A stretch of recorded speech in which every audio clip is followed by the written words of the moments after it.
You're listening to the Good Old Boys Fantasy Football Podcast. Now here's your hosts, Kevin, Derek, and Alex.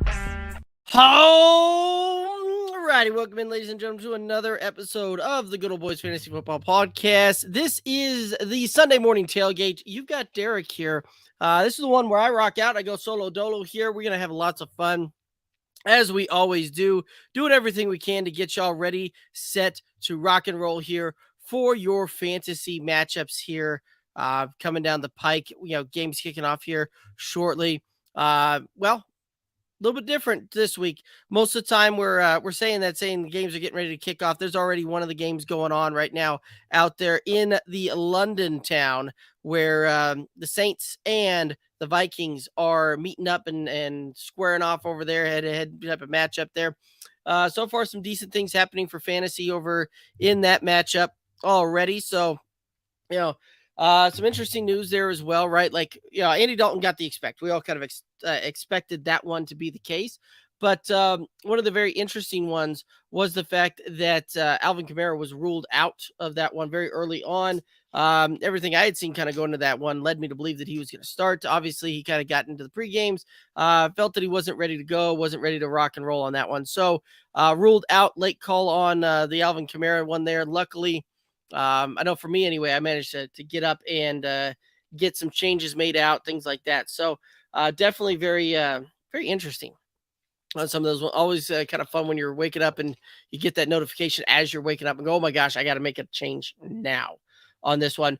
Some good news out there for somebody that was, for some folks that might've been, a little worried about the fact that Cordell Patterson was showing, missing practice this week, was showing up that he was questionable heading in this one. Just saw the alert. He looks like he is active, ready to play in this one, and he should have a pretty decent matchup there as well. So some good things there, guys. If you have any questions, this whole show is to help you guys get set and ready to go for your fantasy lineups here. We're playing week 4. So throw out any questions that you have in the chat. Let's talk through them. Let's go through them. Start sits, fantasy questions, any of that kind of stuff. Throw them out there. Let's talk about it. Let's help you guys get ready to rock and roll here. We'll kind of just start off here while I'm waiting for some questions roll in here. Looking at some of my QB rankings out there. So QB rankings, really starting it off here. I've got Josh Allen, number 1. And this is one that I kind of struggled a little bit here, back and forth between him and Lamar. But looking at it, I think that you're going to see Josh Allen, Jalen Hurts, Lamar Jackson, 1, 2, 3 this week. Justin Herbert, Kyler Murray, 4, 5. Jared Goff snuck way up there, and he was a guy that had been talking earlier in the week that could be a sneaky play here for a stream. So Jared Goff, Joe Burrow, Aaron Rodgers, Tom Brady, Patrick Mahomes, all rounding out the top 10 there for me. I do have a question coming in here. Robert Perez over on YouTube. Would you start DJ Moore, Romeo, or Ayuk at a flex position in the full PPR? So, Robert, we're going to do what I do every time I get one of these questions. We're going to go to my rankings. You can find the rankings on goodoldboysff.com under the weekly rankings there. We get them published. I go through and I do and I submit the rankings over there as well for FantasyPros as an expert consensus ranker. So let's just take a look at this one here. DJ Moore, where we got him this week? DJ Moore, I've got him as a 30, wide receiver 30 this week. Romeo Dobbs, 26, and Ayuk 35. So they're all kind of right there in and around each other for as far as how I see this one, and I see the rankings on this one. Romeo Dobbs 26, DJ Moore 30, and Ayuk 35. That's how I have that ranked up there. Now, if you wanted to play the DJ Moore over Romeo Dobbs, I wouldn't blame you, right? Playing the seasoned vet over the rookie coming in. Green Bay is heavily favored in that matchup there. So you could see a very heavy dose of A.J. Dillon and Aaron Jones assault that game away. Wouldn't surprise me on that one. A little bit lower scoring affair. I see that one playing out a little bit more of a grinded out type of game. But I do think that you're going to see Romeo Dobbs still be pretty good for you and be decent enough for you where you're going to see him potentially get, probably about 5-6 catches, somewhere in the neighborhood of about 60 yards is how I kind of see that one playing out. So in a full PPR, you're talking 11 to 12 points, kind of somewhere right in there. DJ Moore is much more touchdown reliant this week for me. Wouldn't surprise me to see DJ Moore go 4 receptions, 43 yards. The question is can he punch one into the end zone? If he punches one into the end zone, that's where he would overtake Romeo Doubs on that one for me. If he doesn't, you're looking probably about 8 points there. So I would probably I'd be okay rolling out Romeo Doubs over DJ Moore this week, which is actually kind of painful for me to say. Big DJ Moore fan here. Questions coming in over here on the Twitter from ServeGod15. Allen or Hurts? I'm assuming that is Josh Allen or Jalen Hurts on that one. And going to the rankings, right? I've got him back to back. I've got him quarterback 1, quarterback 2. Josh Allen, I do have him as QB1 this week. Jalen Hurts, QB2. So I think that if it's me, I'm going to play Josh Allen, right? Both of them give you some incredible upside. Both of them give you some amazing things there. Now, there's going to be some wind out there in Baltimore, and that's one of the things that has some folks concerned out there about Josh Allen this week. But when you look about it, that may affect some of the big deep shots down the field to a guy like Davis or Diggs, some of those 30-yard, 40-yard type of bombs there. But where they primarily go and where I think you'll see the game plan kind of roll out there is you'll see these guys on a lot more 10 to 15-yard routes. Josh Allen has a big enough arm. He's just going to sling it in there. The wind's not going to affect those balls that much from a big arm like what he's doing there in the route concepts that I think they'll run. So I've got Josh Allen. I've got Jalen Hurts. Both of them great options there for that question over there on Twitter coming from ServeGod15. Same guy asking a question, Penny or Wilson Jr. So let's go ahead and take a look at the running backs here. I'm much higher than most people are on Rashad Penny out there. So Rashad Penny, the expert consensus ranking would have him around 25. I see him much higher than that. I've got him at 16. Jeff Wilson Jr., I think Jeff Wilson Jr. will have a decent game out there, but I've got Jeff Wilson Jr. at running back 30. That's a little bit behind what the consensus rankers are. I do think that you're going to see some very different things out there in that Rams and San Francisco game. Wouldn't surprise me if we have a tough time getting to a combined point total of 30 total points in that one, right? A 17-14 type of game. 10 to 13, something like that. Like this, I do see that Rams and that Niners game being a lower scoring game there, which is kind of crazy when you think about two just massive offensive minds there in both Shanahan and McVay going head to head in that head coaching matchup there. But on the flip side of that, you've give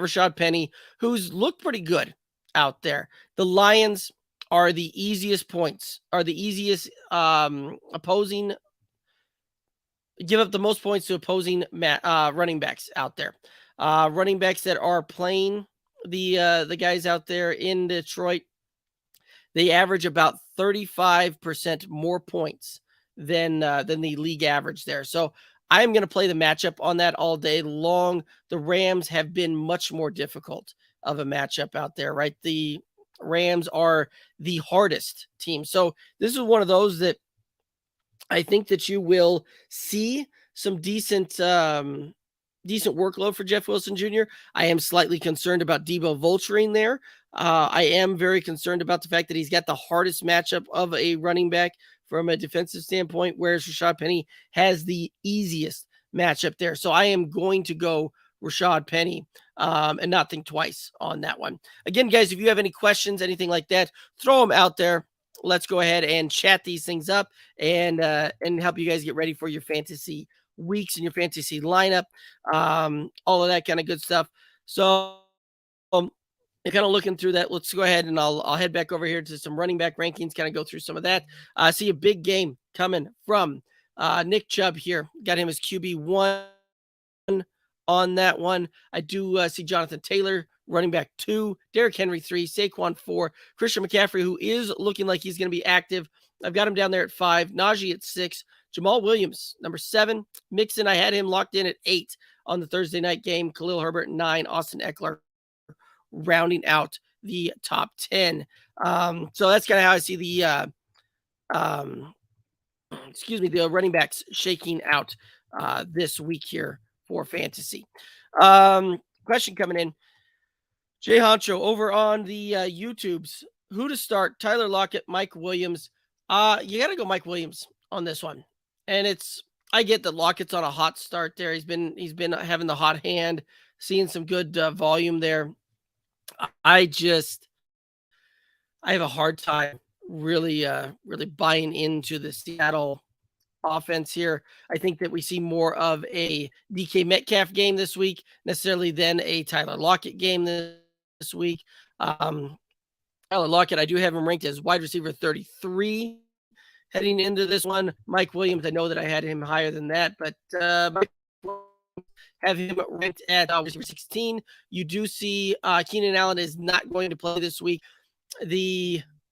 He's got an easier matchup, right? The Texans are allowing about 16% more points to opposing wide receivers than the league average there. Whereas when you're looking at Detroit and the Seattle game, the Lions are actually allowing a little bit below league average on that one there as well. So I don't know that I'm going to buy into the Tyler Lockett, even though you've seen several good games where he's gotten 11 targets per game on that one. I think that we are going to see a Mike Williams show here, and I could see some of these big splash plays that we've come to see from the past on Mike Williams here as well. So that's probably where I'm going to go. I think you're probably safe with Mike Williams seeing somewhere around 7-8 targets when this thing's all said and done. So that's where I'm going to go. Stacks app in the on the YouTube. Chiming in here, asking Gallup, is he playable? So Mike Gallup did get the start, is considered fully active in this game here in this matchup. I'm not starting him yet. I know a lot of folks were fully waiting on the Michael Gallup return, wanting to see him go, wanting to see him play. Personally, I'm not going to be starting him in any of my lineups. I've got him rostered all over the place. I do think that season long, he's going to have some good things, and I do think that he's going to be playable for you down the back half of the season. However, looking at it right now, I am not looking to start him.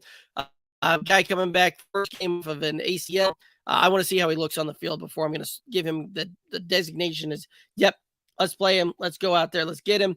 Also with Cooper Rush back there, I want to see what the chemistry looks like. So I am not risking my fantasy week this week on Michael Gallup there, even as a flex play.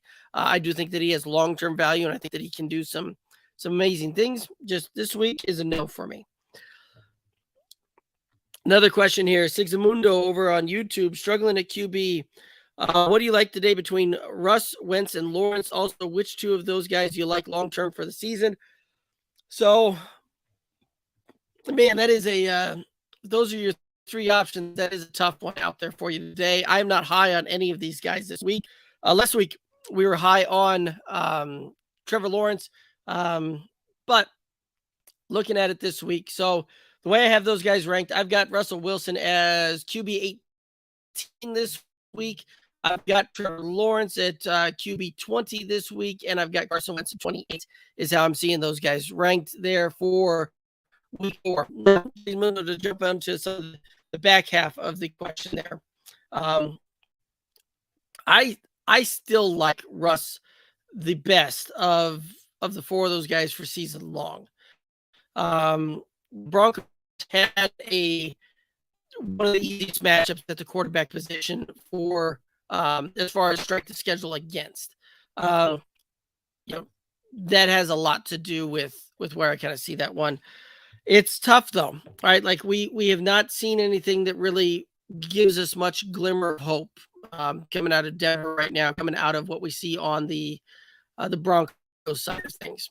I think that you will see some that gels, that change. We've seen some change over here a bit as the season's progressed here. It looks like Hackett and Russ are starting to get a little bit more on the same page.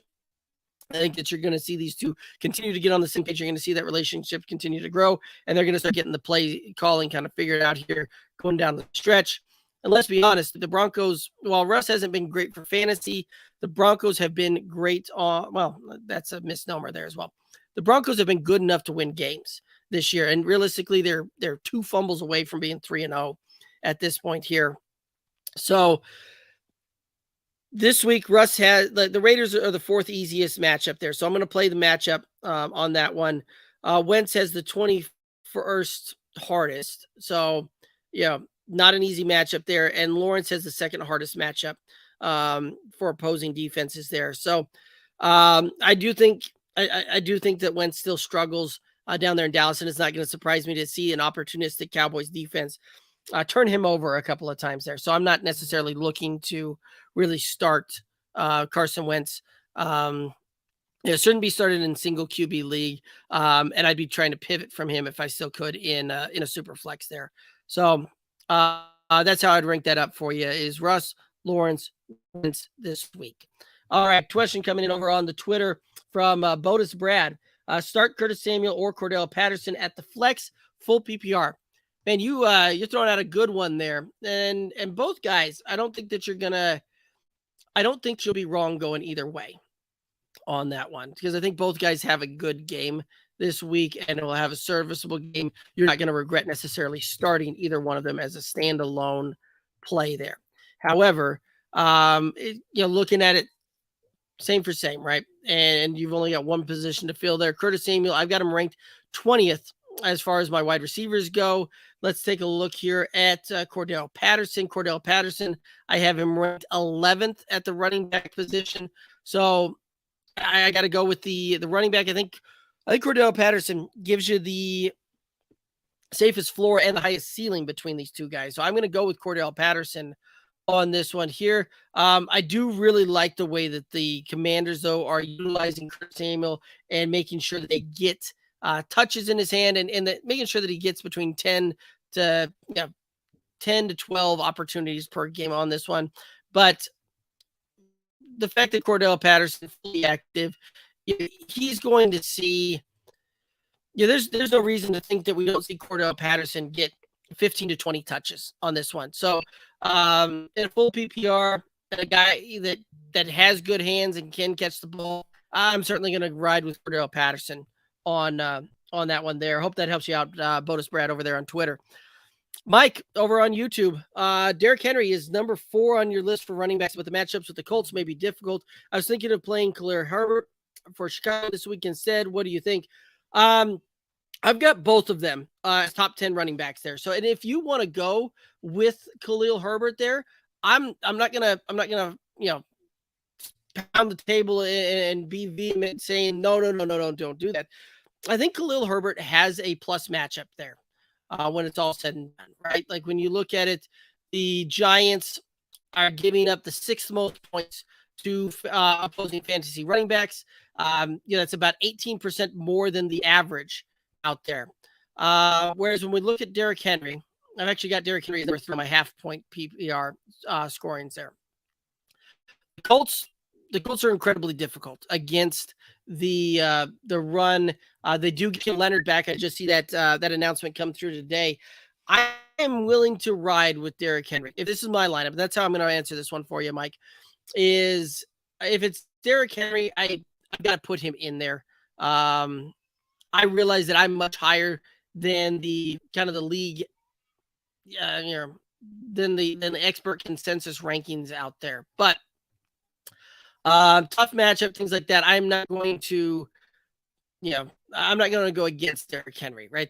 I think that both these guys are going to see really good volume. But I'm willing to bet you that we've seen Derrick Henry kind of turn the corner here a little bit, and this Titans offense starting to kind of figure things out here a little bit. The fact that we saw Derrick Henry involved in the passing game last week, the Titans realize that they've got to get the ball in this guy's hands in order for them to be able to be in games and have a winnable games and all of that. So I'm going to go with Derrick Henry if it's me playing this one, but I'm not going to be opposed if you want to put Khalil Herbert in there. If it's me, I'm going to see if I can't find a way to play both of those this week is how I would look at doing that one. Mike, let's go ahead and get to your next question here. Cube or Carr and Brady now. Do I play just one or both? If you've got, if it's a super flex, right, which I would almost assume that it has to be if it's the way that your question is designed there. If you're playing a super flex deal, it's very, very difficult to come off of a starting quarterback there. You would really have to have something else in order to play that one. So I would play both of those, Derek Carr and Tom Brady. Derek Carr I've got a little bit lower in my rankings here. I called, and same thing with Tom Brady, but I see both of them being back-end QB1s this week. Derek Carr is going to still get some good work there. I do think that he's going to be a little bit under his projections for passing yards here. Tom Brady, I think, we should see Chris Godwin back from the reports I'm seeing. We should see Julio back on there. So you may finally see Mike Evans is back. You may finally see a full pass catching complement coming out of Tampa Bay finally for this season. So I've got, I'm going to play both of those. I see Brady as a QB9 is where I've got him ranked. I've got Derek Carr ranked QB11. I've got no problem playing both of those guys for a super flex there. You would have to really present me with something, phenomenal for me to say, no, don't go that route. You got to go with with that other guy over that. QB's just the scoring formats there. The QBs will score higher and they have the safer floors, the better ceilings. Typically almost every single time when you look at that one. So I'm going to go both of those guys. Sigmundo with Swift out today. I've got Singletary, Henderson, Michael Carter to swap in. Thoughts? I'm going to look at this thing. My initial gut reaction is Singletary on this one, but let me pull this up here and look. Henderson, I don't like the matchup there at all. That San Francisco Rams games, that is always a very tough matchup. Those two always play each other very, very close, typically very low scoring games. So I don't really want much to do with that particular one. I'm going to shy away from that one there, but let me just see where I've got him. Darrell Henderson, I've got him ranked running back 34. So that is flex play considerations in there. Let's see. Devin Singletary, running back 29. Michael Carter, I've got him 35. So that's how I've kind of got that ranked up there. Devin Singletary, Darrell Henderson, Michael Carter. I am very concerned, Michael Carter, kind of going forward on this one. Simply from the standpoint when we looked at last year and what happened with him and Zach Wilson in the mix. Zach Wilson was wanting to drive the ball down the field more, where you saw Michael Carter really blow up last year. Came with White as the quarterback, came with Flacco this year as the quarterback, came from these guys, from more check down type of guys there. And that's where you've seen Michael Carter really blow up, is when he gets heavily in the passing game and goes. Devin Singletary, I think that you're going to see a decent workload volume out of him. I'm going to take the team that certainly I think is going to have, I think that you're going to see that Baltimore-Buffalo game be the highest scoring game of the week. So I've got no problem going with a guy, even though he may not have a ton of volume in there, playing that one and taking the chance that the offense is going to, a much higher likelihood that he could potentially fall into the end zone. Leroy over on YouTube, Bateman or Samuel, weather is nasty in Baltimore, but the Cowboys have a better defense. You're right. That matchup out there in Baltimore, Buffalo, from what I've been seeing, it looks like that very well could be, sustained kind of 20-mile-an-hour winds. You could see some gusting things there. While I'm not necessarily that concerned about Josh Allen in that matchup, I'm a little bit more concerned for the passing game out of what we're going to see out of the Ravens there. It wouldn't surprise me to see that this becomes a Lamar game. We see a little bit, we see J.K. Dobbins worked in the mix here a little bit more so, but let's just go to the rankings here, see what we got. Rashad Bateman, I'm seeing him wide receiver 27 this week. Curtis Samuel, I know I've got him just a little bit higher at wide receiver 20. So while you're right, the Cowboys have a better defense. Although that Bills defense and that with that secondary being banged up there, right? Like it certainly can help out that way. I'm going to still go with Curtis Samuel. I do like the fact that the Cowboy or the Commanders have figured out a way to just work him in and get him, 10 to 12 touches a game. I think Rashad Bateman, the ceiling that we're going to see as far as an opportunities go for him, I think that tops out somewhere around 6 or 7. So I'm going to take the guy that I think is going to get more touches and is going to potentially have work coming out of the backfield, rushing the ball, that they've been designing short screenplays for him, getting him the ball in space and letting him try and make a move and make some things happen there. So between the two of those, I am going to take Curtis Samuel. Sigmundo also between those three, Singletary, Henderson, Carter, and wide receivers, Brandon Cooks, Rashad Bateman, which two do you like for flex today? So I guess Sigmundo, I'm a little confused by your question. Do one of those running backs have to go into your running back 1 or 2 position, or are we talking just flex plays here? If you can hit me up and let me know that one, let's walk through that and let's talk through that together. But Singletary is a start for me in that one. I did call for Brandon Cooks to hit his under on the Friday show for his receiving prop. His receiving prop was about 60. Like when I looked it up there, it was about 63.5. So I think that you're going to see an under on that one there. Bateman is I just said I got him as wide receiver 27. Brandon Cooks, wide receiver 32. So I would put I would put in Rashad Bateman over Brandon Cooks this week. And I see that coming in there. So I'll get to some of these other questions and I'll think through your question a little bit more here. V710 over on Twitter asks, full PPR start 2 at flex, Deontay Johnson, Zeke, Cordero, Breece Hall, Drake London. Man, that is, that's a pretty decent little lineup that you got going there. Some decent, some good maneuverings there. I like it. Deontay Johnson, I've got him ranked wide receiver 18 this week. I've got Drake London ranked wide receiver 24 this week. So that kind of rounds out our wide receivers there. Let's go ahead and take a look at our running backs. Patterson, I know I've got him ranked as wide receiver. I'm sorry, that screams start Cordell Patterson when you've got a running back 1 that you can flex in there as far as how I see that on the week.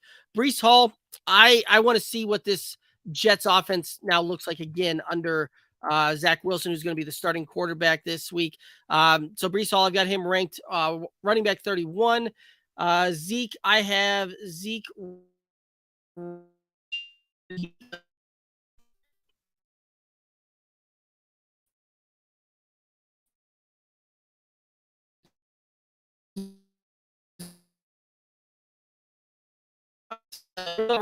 V10, V710. I'm gonna say to go with Cordero and Deontay Johnson on that one is how I would look at that, and that's how I would play that one. Hopefully that one helps you out there. Leroy saying thanks. You are most welcome, sir. Bob Jimmy over on YouTube. Do I start Marquis Hollywood Brown with his injury? I'm going to. I've got I don't have a problem starting Marquis Hollywood Brown on this one. I get that he's a little banged up there. I get that he's that you're it's a little concernable when you got a speedster dealing with a hamstring out there. But Marquise Brown seeing 30% of the target share. I got a hard time not playing a guy that's soaking up 30% of the target share, especially with a guy as accurate as Kyler is throwing him the ball. And we just saw Marquise get 140 yards last week on the ground. I'm not concerned about starting Marquise Hollywood Brown. The only thing that would kind of lead me off of that one is if you've got a better option out there, Bob Jimmy, to potentially put somebody else into that role that I like better. So I don't mind starting them, but it depends on who else you would have to put them in there. All right. So Sigmundo saying Singletary is going in. So flex between the wide receivers, Carter, Henderson. Okay. All right. I am very concerned about that matchup between San Francisco and the Rams this week. I do think that is going to be a very low scoring game. While I think Henderson gets some decent volume there, I've got both Henderson and Carter back to back running back 34 for Henderson, running back 35 for Carter. As far as your flexes at the wide receivers, it was Brandon Cooks and it was Rashad Bateman. I am probably going to lean the Brandon Cooks, Rashad Bateman on this one. I've got Brandon Cooks 32. I've got Rashad Bateman 27. on this one. So yeah, if I'm looking at my flex, let me go through here and I'll actually see how I ranked these guys in particular for my flex here.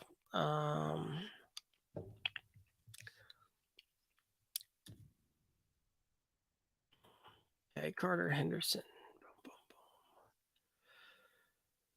Yeah, I would go with your two wide receivers there. For your flexes there. A little bit more risky on that one, but I do like both the floor and the ceiling a little bit better when it comes to the Bateman and the Cook. So that's how I would roll that one for your flexes there, Sigmundo. Both your wide receivers there. Alrighty. Bob Jimmy asking Greg Dortch or Jahan Dotson. Yeah, both intriguing plays here. Greg Dortch, I called for him on the Friday show to exceed his over on his passing yards there, but it was a low ceiling. It just felt like low hanging fruit. So I took that one because I think that when I got that one and I locked it in, it was like 31.5 receiving yards for the Dortch. I do like Greg Dortch, especially AJ Green out there. You're going to see Dortch on the field a fair bit. Even if Rondale Moore's back, you're still going to see Dortch on the field. So I like that one, but let's see. I've got Dortch ranked wide receiver 31. Let's see where we've got Dotson on this one. Dotson, wide receiver 42. So between the two, I'm going to play Dortch over Dotson this week. V710 saying, okay, awesome. That's what I had. Thanks. You are most welcome, sir. Bob Jimmy, Marquise Brown, DJ Moore, Noah Brown, Greg Dortch, Jahan Dotson. Okay. Let's dive into this one a little bit more. So Bob Jimmy, the way that I have those ranked, I've got Hollywood ranked up there, wide receiver 15 this week. I have DJ Moore ranked wide receiver 30 this week. I've got Dortch at 31. Let me see where I got Noah Brown at here. Noah Brown, I've got him as 54, and Jahan Dotson, I had him at 42. So you're kind of rolling down that one. The way I had that, I got Marquise Brown, Marquise Brown, DJ Moore, Greg Dortch, Jahan Dotson, Noah Brown is how I have those guys ranked at the wide receiver position. Sigmundo saying, great. Thanks for all the input. Have a great day. You are most welcome. Appreciate everybody tuning in, throwing the questions out there, and getting a chance to chat this one out. Love doing these interactions. Love being able to talk with and try and help you guys set your lineups and try and help you guys bring home the cash and trophies, which is what we're all about here at the Good Old Boys Fantasy Football Podcast. Yeah, you can hit us up, on the socials, Twitter, Instagram, Facebook, TikTok, all those places at Good Old Boys FF. We've got our rankings listed on the website. You can see it right above my head there, goodoldboysff.com. You can find the weekly rankings there under the rankings tab there. It says weekly rankings that you can go through it there as well. Again, if you guys have any questions, anything like that, throw them out there. If we keep getting questions, we'll keep rocking and rolling and chatting and talking. If we don't, we'll call it a day, and we'll see y'all when we go live again on Tuesday, 11 p.m. Eastern. We also go live on Friday, 11 p.m. Easterns, and Sundays, 11:30 a.m. Eastern out there as well, right? The Tuesday show, really kind of recapping what went down over the weekend. We're looking ahead to the waiver wires. We're looking ahead to the Thursday games. We're talking our pines, our shines, our start sits type of thing for the upcoming week. The Friday show, we go through all the different lines. Kevin and I rock and roll through, what we like as far as spreads, as far as over unders, as far as player props on that one. In the Sunday show, it's all about answering the questions and helping you guys get those things going. Of course, on every one of the live shows, we spend a ton of time going through the mailbag. That's actually probably the biggest thing that happens on Tuesday is the mailbag. And then Friday, all episode long, it's answering questions in there as well. Not Stone over on YouTube. Gabe Davis, Devontae Smith. It's another good one there. Gabe Davis, if memory serves right, still dealing a little bit with an ankle there. So slightly concerning on that one. I do have Gabe Davis as wide receiver 22. I've got Devontae Smith, wide receiver 25 there. I think that, and I'll just kind of walk you through as far as, how I had that rank in my thought process going in that, not Stone. So they're really close together, right? When you see guys that are 3 points apart, realistically, as far as how I have that projected, things like that, they're going to be very, very close there. Now, Gabe Davis got the little bit of a higher nod in that one, simply from the standpoint that I see that being a higher scoring game out there. It's not going to surprise me to see a combined point total out there in Baltimore, Buffalo around 60 points. As far as the Jacksonville and Philadelphia game, I see a combined point total closer to about 45 when that thing's all said and done, right? And I see it being a kind of a field goal game, a little bit more of a hotly contested game there. Jacksonville has been very surprising on the offensive side, bringing things home there. So, I'm not going to fight you either way. If you tell me that you would rather have Gabe Davis in there, or if you'd rather have Devontae Smith in there, I'm good with either one. I think between the two of those, I like the ceiling that Gabe Davis provides a little bit more so than what I think Devontae Smith has. So personally, I would probably start Gabe Davis over Devontae Smith, but both are great options there, and you really kind of, it sounds like you've got a pretty good lineup there if you've got it where you're coming down to those kind of decisions there. So again, I'm going to take I typically am going to take a ceiling play on what's either my wide receiver 2 or flex position.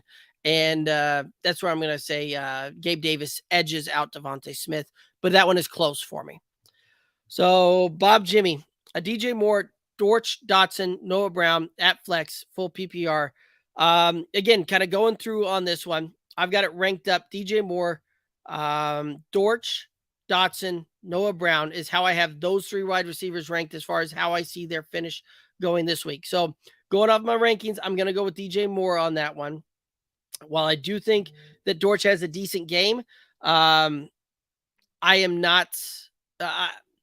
I'm going to take the upside of DJ Moore, who has a much higher ceiling than Dortch does, right? Like DJ Moore has the ability to go out there and absolutely just cook. Now, normally when I go through my rankings, DJ Moore is perpetually in a wide receiver 2 for me. This week, he's in the wide receiver 3 territory because I think that we need to see some things out of this Carolina offense, right? And as much as people want to go, oh, well, Baker, and tell me that, it lies within Baker. Yes, Baker does share some of that, but I put a bigger emphasis on the woes of Carolina on Bob McAdoo, the offensive coordinator. And, you look at how they're calling plays, how they're running things. Most of these teams are sitting back here in a shell cover, in a zone cover, and where are they running the ball? They're running plays and passing routes to the outsides, right? You potentially see this thing kind of happen out there where they're running all of these route concepts where players are breaking to the outside into zone coverage and into the places where those coverages are the strongest. I have to believe that one of these days, the Carolina Panthers are going to realize that they have 2 exceptionally dynamic playmakers in DJ Moore and in Christian McCaffrey. And they're going to figure out that, oh my gosh, when somebody's running a zone defense against us, or they're playing the shell cover type of game, we can do this, I don't know, crossing routes over the middle, free up our guys, make them go across the zones, get these defensive players out of position, check down the ball to Christian McCaffrey and let him run and make a move and get him the ball in space. So between the two of those, right, DJ Moore has the bigger upside, and that's where I'm banking on. I think he's also got a little bit safer floor than Dortch does, right? A bad week for DJ Moore is 4 receptions, 45 yards. Now, on the same token there, DJ Moore can catch a route over the middle and house it from anywhere on the field. And so, his ceiling this week, again, wouldn't be surprising that you could see him be somewhere in the neighborhood of, 6 receptions, 95 yards, and a touchdown. All depends on how they do that. Dortch is not necessarily the similar type of player. So Dortch is a guy it's going to probably get you 5 receptions, 60 yards is kind of how I see that going. And if he falls into the end zone, those are bonus points. But I'm not necessarily going to bank on that one. So I'm going to go with DJ Moore for your flex there. Hopefully that kind of helped you out there, Bob Jimmy, and kind of seeing, kind of talking through the process there and kind of talking to how I see that one. Any other questions though? Throw it out there. Let's talk about that. Not Stone saying thanks, bro. You are most welcome, guys. One of the best ways to help support this independent podcast, we do all this content for free. The website, all of that. We don't put anything behind a paywall, anything like that. Again, our sole mission is to go out there and help you guys try and win cash and trophies. One of the best ways to support this independent podcast is to head over to the YouTube channel, click the subscribe button on that one, and we'd appreciate it if you hit the ring the bell or ring that little bell thing up there, get all those notifications when we go live, all that kind of good stuff. But the YouTube channel, one of the best ways to support this independent podcast. We're trying to make that march towards the 1,000 subscribers, monetize that thing over there, and really be able to help pay for some of the costs of doing the show and doing some of the broadcasting and maintaining the websites, all that kind of stuff. So always appreciate when folks help us out there. So Bob, Jimmy, from the way that you've asked this question and the way that you have given me the options there, I am with your list of players there. I am starting DJ Moore if it's my lineup. In my flex position, off of everything that we've gone through and you've shown me and the lineup that's there, I would be starting DJ Moore if this was my lineup.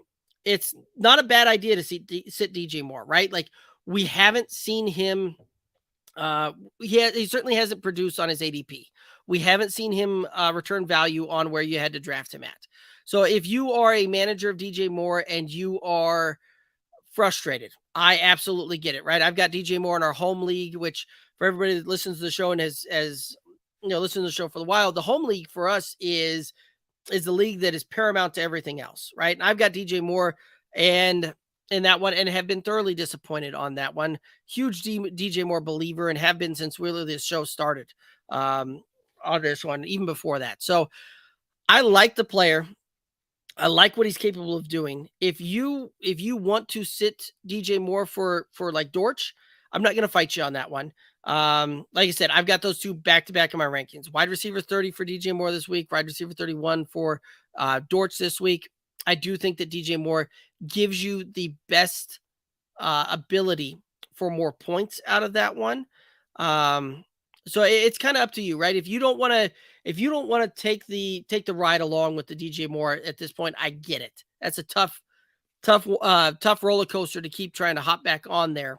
But off of everything that you have given me, I guess I'll answer it this way. Off of everything you've given me and off of everything we've gone through, I would be playing DJ Moore between those other options in one of my leagues. There is how I would do that one. But I certainly understand the frustration. And if you wanted to pivot there, you could certainly do that. And you've got some options that you could pivot to. Like I said, when they're back to back like that, it's a judgment call. It's a coin flip in some cases. So you can roll how you want to roll on that one. If it's me personally, I'm probably starting DJ Moore. Who do I start in the flex? Edwards-Helaire, Singletary, Lockett, Claypool. This one coming from Bob Dole over on the YouTube. Bob, good to see you in the chat again. Let's go ahead and take a look at this one here. So we've got a whole bunch of running backs, whole bunch of wide receivers, kind of split down the middle here, 2 and 2. So Lockett, I know that we've already looked up his, but let's go ahead and get back there. Tyler Lockett, I've got him wide receiver 33 this week. Claypool, I know I don't have him that high. Claypool, I've got him wide receiver 48. So Claypool kind of immediately out there for a flex on me when I'm talking wide receiver 48, because he's much, much further down the list there if we're talking straight up flex to flex. Now, let's go ahead and take a look at Clyde. Clyde, I see him as running back 28 this week. Singletary, I've got him as running back 29. So if I'm looking at this thing, I'm gonna go with CEH, and I get that one. That is a risky proposition against a tough Tampa Bay defense there, who's given up the second lowest points to opposing running backs there, and they are giving up a whole lot less than the average. So I get it if you want to pivot off of that one and go towards a Singletary type. I wouldn't blame you on that one, because where you're looking at Clyde Edwards-Helaire having fantasy value realistically for you is not because of his rushing volume, right? Where we've seen Clyde Edwards-Helaire really have a ton of volume out there for your fantasy rosters is splash plays this year. It's not because of volume. So and some of that can be said with Singletary as well, But Clyde Edwards-Helaire, you're probably only going to get 7 to 10 rush attempts on the ground there. You're probably going to see 4 to 5 targets. So his absolute ceiling, I think, is 15 touches. And if you look at it from the standpoint, he's been highly efficient on the ground. You're talking about him averaging a ton of yards every time he's been touching the ball this year. Where last week in Indy was a little bit of a different story there. And the fact that he's been catching touchdowns and he's been falling in the end zone, that's where his fantasy value has come from this year, is efficient and touchdown work there. The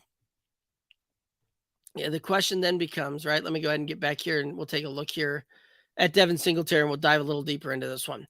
Devin Singletary has the easier matchup there. The Ravens are a plus matchup. They're allowing almost 10% more points per game against the average, whereas Tampa Bay's allowing, it was almost 19% less points against the average there. Devin Singletary, similar thing, right? Hasn't been a workhorse volume kind of guy there, but you're probably going to see similar opportunities between these two guys here. You're going to see, I think, more points put up there. So this is one of those where I kind of pivot between some of these guys back and forth here. While I've got Edwards-Helaire ranked a little bit higher on that one, I wouldn't be opposed to starting Singletary over that one. So Bob Dole, looking at that one, I think I'm probably actually going to pivot right here and kind of looking through that. And I'm going to actually move some of my own rankings around here a little bit. And we're going to see Devin Singletary jump Clyde Edwards-Helaire after you made me look at that one and talk through it a little bit more. So just made that change over there, and that those will be updated on the website here very, very shortly. So all righty, absolutely. Any other questions, guys? Let's go ahead and throw them out there. If not, we're going to go ahead and start signing off here. Bob Dole saying, appreciate it. Always liked and subbed. Absolutely. Again, that's one of the best ways to support this independent podcast is sub to the YouTube channel, and appreciate every one of y'all out there that tune in and especially are subbing as well. Sigmundo Soltz is active at tight end. Like him or Higbee today. Man, I always have a little bit of a tougher time playing some of these guys that are coming off of injuries in a deal where they haven't necessarily, the offense hasn't necessarily looked great. But let's go ahead and jump into this one here and actually get you a real answer. Schultz, I've got him ranked as tight end 16 this week. I've got Higbee ranked as tight end 12. So both of them are not great plays here. Personally, I would be trying to pivot on that one, Sigmundo. Take a look at your waiver wire. If David Njoku is still available, that's a guy I'm rolling with. Atlanta easily gives up a lot of points to opposing tight ends. David Njoku was my stream of the week, and actually my shine when we talked about the Pines and the Shines on the Tuesday episode, kind of my start of the week there. So take a look real quick. Let me know what you're seeing on the waiver wire there, because there's probably a better play on the waiver wire than either of those options at the moment for tight ends out there. I don't know. Yeah, David Njoku would be a guy that I'd absolutely look at rolling with there. Tyler Conklin would be another guy that I wouldn't necessarily mind rocking and rolling there. Personally, even in the same game, I think I would rather have Logan Thomas over Dalton Schultz this week. But if I'm forced to make a decision between the two of those guys, between Higbee and Schultz, I'm going to lean Higbee this week. But I think that you need to temper expectation with both of those guys.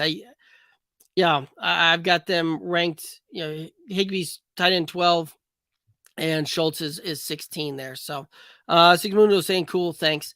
All righty, guys. Well, I do think that that's going to take us down here to the end of it. If there's any other questions that come in while I'm going through the sign-offs here, we'll answer that before we call it a day here. But, and actually, I guess kind of looking through that, I didn't give y'all the top 10 tight ends here. So we'll hit those rankings up here real quick here before we sign off. Tight ends this week got it ranked Mark Andrews, Darren Waller, Travis Kelce, Kyle Pitts, David Njoku rounding out the top 5, followed by Hawkinson, Goddard, Ertz, Everett, Kittle are going to play out the top 10 for me on that one. So that's kind of how I see the tight ends ranked there. I know we went through quarterbacks. Pretty sure that we went through the running backs here as well. I can't remember. We did not hit wide receivers, so I'll hit wide receivers here real fast as well. Wide receivers, Stephon Diggs, Cooper Kupp, Justin Jefferson, 1, 2, 3. Debo, Jamar, AJ Brown is how I ranked 4 through 6. Pittman, Tyreek, Evans, and Devontae Adams, 7 through 10 on that one. And some of those ones locked me in there a little bit before. Obviously the Thursday game, they locked those in there, and you can't make any of those changes after the fact. But that's just kind of how that rolls, how that works, how that goes. So, guys, I do believe that that's going to take us down here to the end of it, and that's going to call it a day for us. Again, if you have any questions, start sits, anything like that, throw them out there on the Twitter, Instagram, Facebook, TikTok. You can comment over here on the YouTube here as well. We'll try and get you guys an answer as quick as we can every single time. So again, any questions, anything like that, throw them out. Hit us up on the socials. Best way to support this independent podcast, head over to YouTube, the Good Old Boys Fantasy Football Podcast YouTube channel. Click the subscribe button. You can find the rankings. They're published on the website, goodoldboysff.com.